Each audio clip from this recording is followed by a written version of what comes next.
All right, good morning, everybody. Sorry for the delay. So my name is Nick Karianopoulos, and today I'll be talking about damage control orthopedics and temporary fixation of pelvic fracture in a polytrauma patient. Here's our objectives for today. So just to get started, I'm going to briefly mention the case that prompted me to choose this topic. Quickly show you one piece of relevant imaging, and we'll move on and come back to it at the end to kind of cap everything off. So we had a 65-year-old male with a largely unknown medical history presented to the ED following a suspected train accident. He had largely unknown history, though he did admit to some fentanyl use before the incident. And overall, other than that, he couldn't really tell us much. His memory of the whole thing was a little bit spotty. So here's the imaging, and we'll come back to it in a little bit. So just to give some background on damage control surgery generally, we all know from having it drilled into our skulls over the course of medical school and beyond that when you're dealing with an acute medical emergency, whether it's cardiac arrest, anaphylaxis, or trauma, the first step should always be to take care of the ABCs. So in the context of damage control surgery for trauma patients, with some exceptions, the focus most often rests with the C, and more specifically in controlling hemorrhage.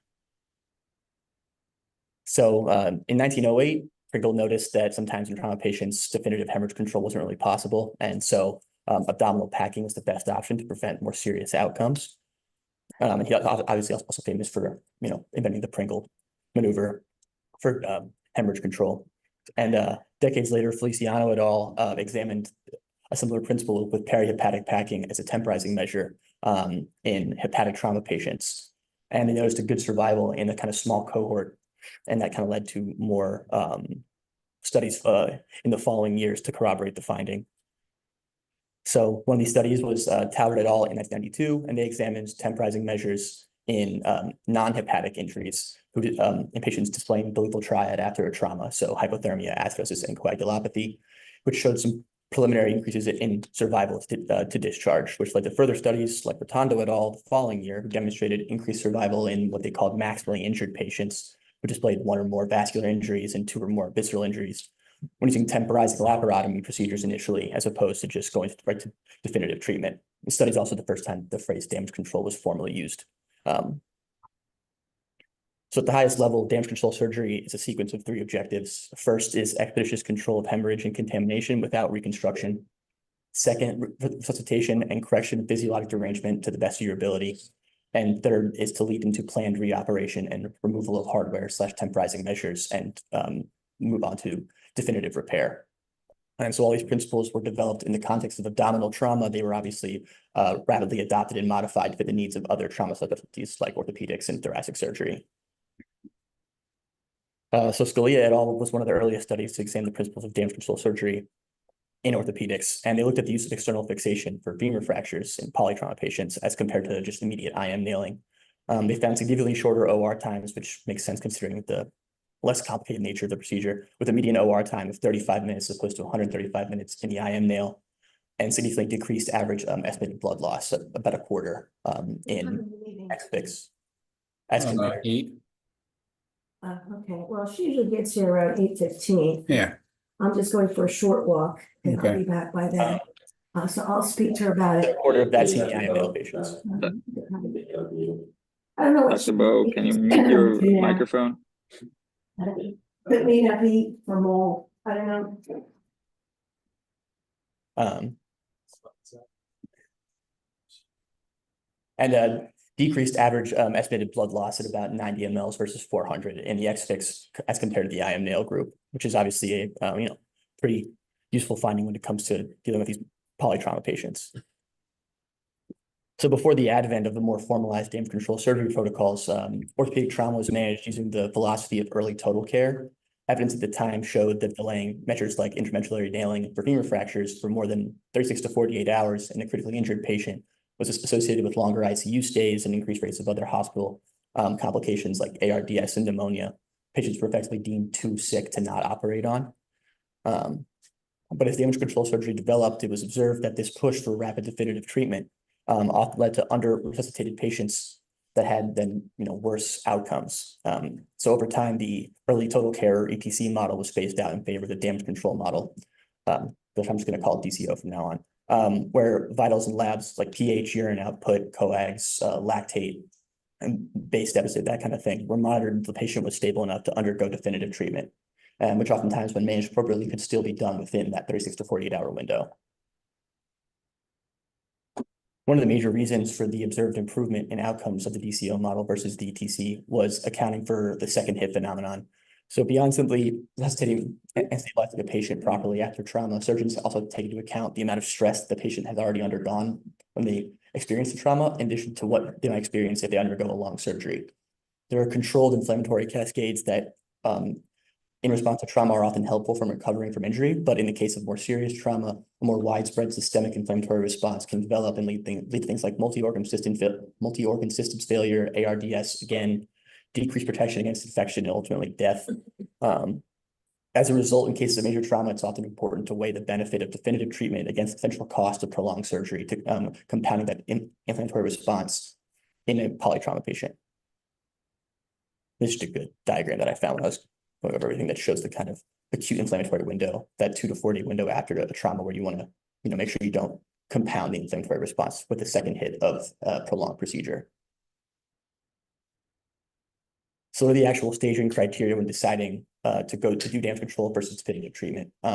Earlier, I mentioned that they had defined a maximally injured patient as having, 1 vascular injury and 2 visceral injuries. That's certainly not specific enough to guide a lot of clinical practice. So there's still a lot of debate about the specifics, but some of the criteria that are assessed initially include things like injury severity scores, Glasgow Coma Scale, presence of hypothermia, acidosis, and specific radiologic findings like pulmonary contusions or the presence of bilateral femur fractures, amongst other things.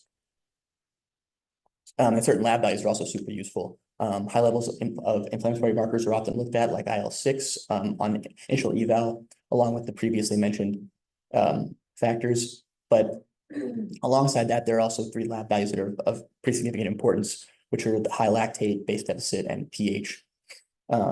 These are often monitored to determine when adequate stabilization has been achieved and to help time definitive treatment. So during the window in which the second hit is a risk of definitive treatment, there's still some injuries that have to be surgically treated, at least in some fashion. They can't just be left alone. Oftentimes, these life-threatening injuries pose some sort of increased risk of further vascular insult and include things like compartment syndrome, spine fractures, amputations, unstable pelvic fractures, etc. In these cases, DCO measures like X-fix or skeletal traction can be used to reduce physiologic derangement while still being less stressful to the patient than an invasive definitive repair, or a more prolonged, I should say. And then, as important as determining whether a damage control approach should be used in the first place is then deciding when to proceed with definitive treatment. As you might suspect, type of injury has a lot to do with when it can be treated after a polytrauma. A lot of fractures can be managed with acute, can manage after the acute inflammatory window is passed, usually between 2 to 5 days, with minimal other intervention. So, for example, an unstable patient with a humerus fracture can be left in a splint until they're really truly stabilized. But some injuries require further delay even after temporizing measures have been undertaken to ensure the best outcomes. When meeting a lot of the previously mentioned criteria, pelvic, femur, and tibial fractures specifically are postponed a lot longer than that 2 to 5 days a lot of the time. Pelvic and tibial fractures, ideally 7 to 10 days after insult, and femur fractures can be delayed upwards of 3 weeks. There's also a more recent concept called early appropriate care, as juxtaposed with early total care. That tries to balance the benefits of early total care with those of DCO. When patients show a dramatic improvement to damage control measures, oftentimes a definitive treatment can still be carried out within that optimal 36 to 48-hour window. But if it can't, then there's at least set up to be stabilized. And then you can follow the previously mentioned 7 to 10 or 3 week protocol. And it's just another flow chart that I found for the decision-making process when it comes to deciding whether to use damage control measures. So I just want to briefly go over these, how these principles are applied in pelvic fractures. Most pelvic fractures are fairly high energy, often associated with multi-system injury, and require interdisciplinary management. Patients with pelvic fractures, early mortality is often due to uncontrolled abdominal venous hemorrhage from the venous plexus, and late mortality is due to multi-organ failure from a variety of things like inflammatory cascades or sepsis. It's believed that the soft tissue damage associated with these fractures actually can directly contribute to the excessive inflammatory cascade, and is part of why the pelvic fractures have a longer delay between DCO and definitive repair as opposed to other types of fractures.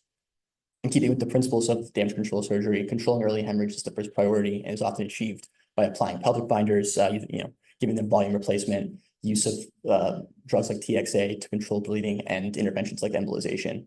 Patients that are still found to be in extremis after these initial measures are taken and then managed with DCO intervention, most commonly X-fix of the pelvis. So to get back to the case I mentioned at the start, we had a 65-year-old man suspected of being hit by a train.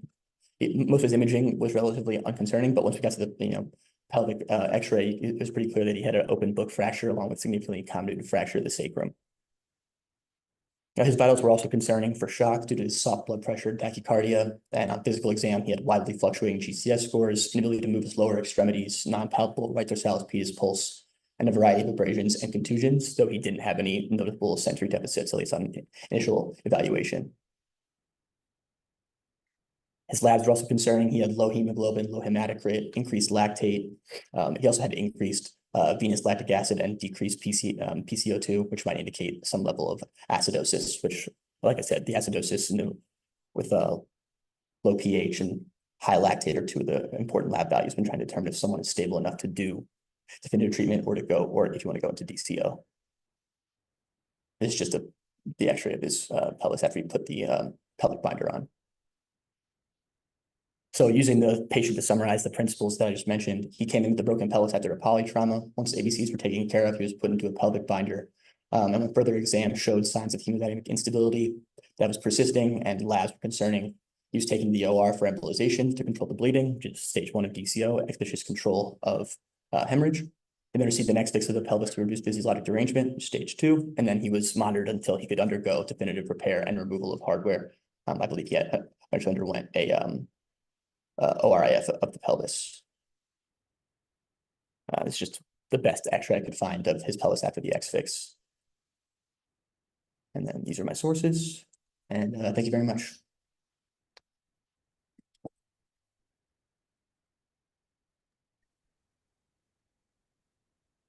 So can you go through so you're in the emergency room, this patient comes in, everyone's running around, he's unstable. So what would you suggest if you had to put it a few steps simply? Like, what's your protocol? I know you put it up, but can you go through it step by step? Just simply, it doesn't have to be very detailed. Yeah, well, I mean, I guess we would first want to put it, so if he just comes in with no interventions already done, I guess you would first want to check to make sure, do physical exams, see if he has any instability. They've likely found instability in his pelvis, so they would want to put on the pelvic binder. Going to make sure that, this is assuming he also already took care of his airway and breathing. So, first thing, exactly. As part of the protocol, there'll be a chest and pelvis X-ray, or there should be. Sometimes they skip on the pelvis X-ray because someone's going to the CT, but pelvis X-ray is part of the ATLS protocol. Once you see it's wide, your best suggestion would be to put a pelvis binder on it, and then you reevaluate the patient. See if sometimes just doing that alone can help them kind of control their pressure a little bit. Now, part of the resuscitation, what else is being given in the emergency room? Sorry, I missed the last part of the question. Part of the resuscitation, what else is being given in the emergency room? He's being given fluids to deal with his hypertension. And what else? What's better than just fluids? Probably blood products. Correct. There's 1:1 ratio of blood products to stabilize. Now, let's say you have the pelvic binder on, CT or X-ray shows it's closed. He got blood products and he's still unstable. What should be the next step? Maybe you want to do a fast to look for any internal bleeding and see if he needs to have an embolization. Correct. Well, usually fast is grossly positive fluid. They don't send you to embolization to take you to the OR for an X-lab. It just depends on a little bit of some of the other findings on CT, if there's that, like chest or abdomen, whatever it is. But yeah, the fast exam is part of the initial workup, so that should be done to see if there's actual fluid in this, because it means something's actually bleeding out. And if he's still unstable, then they go to IR, right? So what happens if, despite IR embolizing a bunch of stuff, the patient is still unstable? At that point, I'm not sure what you would do after that.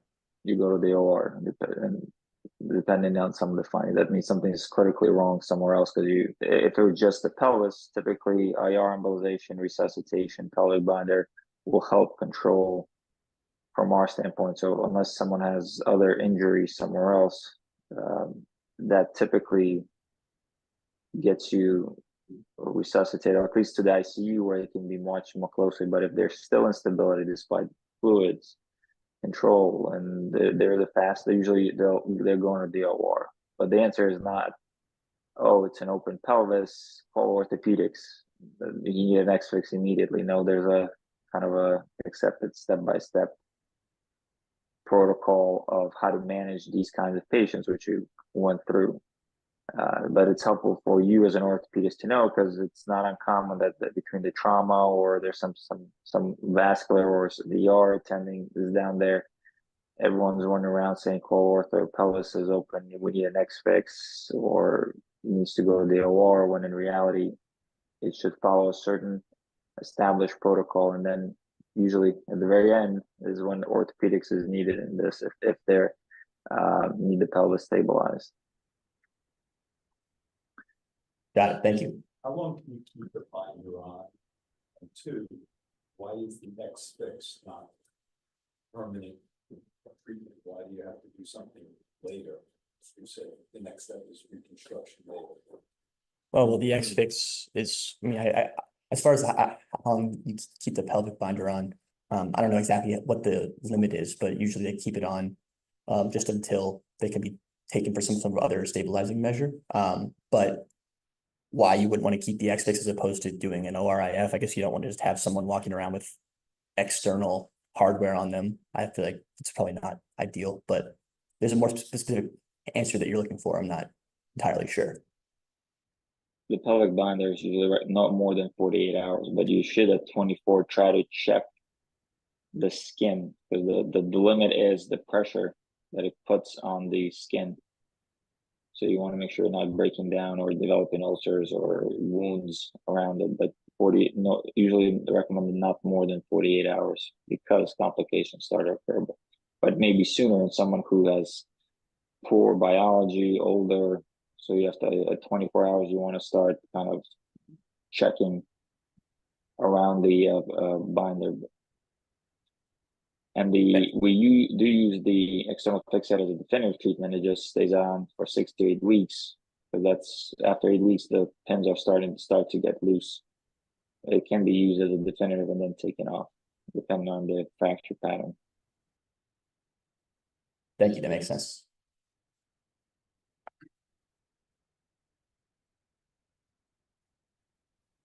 All right. Thank you very much, everybody.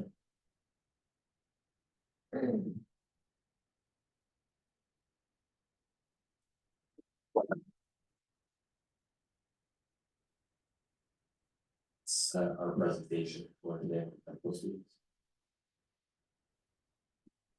I think in special circumstances, if you absolutely have to keep the binder on for whatever reason, you can go to the OR and X-fix, or you can even do a bedside. You can do